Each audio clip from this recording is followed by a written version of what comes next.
আমি ঢাকা থেকে কালকে আসি, এসে মূলত আমাদের একটা প্রোগ্রামে ছিল, যেটা হচ্ছে যে আমার মার সাথে আমাদের মামাদের দীর্ঘদিন ধরে একটা সম্পত্তি নিয়ে প্রবলেম ছিল। এখানে হচ্ছে আমার বাবা কেন্দুয়াতে কিছু জমি ক্রয় করে, 8 বিঘা জমির মতো, যেটা আমার মার নামে প্রায় 4 বিঘার মতো জমি, যেটা হচ্ছে যে আমার বাবা যখন কিনে, মার নামে কিনে, বাবা জানে না।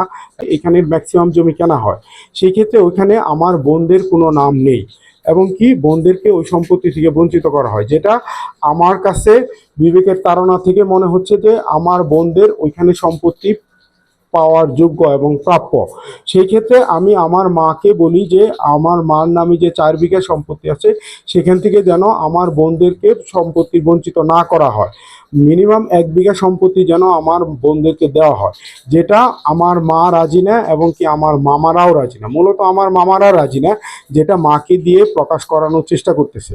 কারণ ওখানে মামা হচ্ছে আহমেদ আল ফরিদ, এবং কি চেয়ারম্যানের প্রভাব দেখায়, আমাদেরকে নানান প্রকার ভয়ভীতি দেখায়, যেটা আসলে আমরা ওই সম্পত্তিগুলা বিক্রি করতেও যেতে পারি না তার কারণে, এবং বিক্রি করতে গেলেও যারা কিনতে যায় তাদেরকেও ভয়ভীতি দেখায়, যেটা আসলে আমাদের জন্য আমার বাবা কিনে দিয়ে গেছে আমাদের উপকারের জন্য, কিন্তু সেটা আমরা উপকার পাচ্ছি না।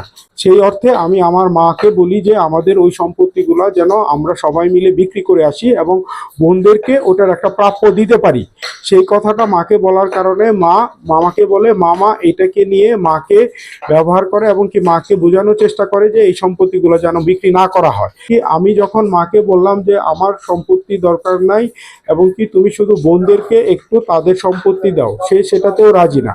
তখন আমি মাকে বললাম, ঠিক আছে, তাহলে আমার কোনো কিছুই লাগবে না, তুমি আমার সাথে থাকো, আমার বোনদেরকে নিয়ে ভাইদেরকে নিয়ে একসাথে থাকবো, সেটাতেও আমার মামা রাজি না। কারণ আমরা যখন মিলেমিশে থাকবো, তখন একটা পর্যায়ে গিয়ে আমাদের সম্পর্ক ভালো হলে মামা এখান থেকে সুবিধাটা পাবে না, যেটার কারণে মাকে সে বলে নিয়ে যায় আমার বাড়ি থেকে, যে চলো চলে যাই।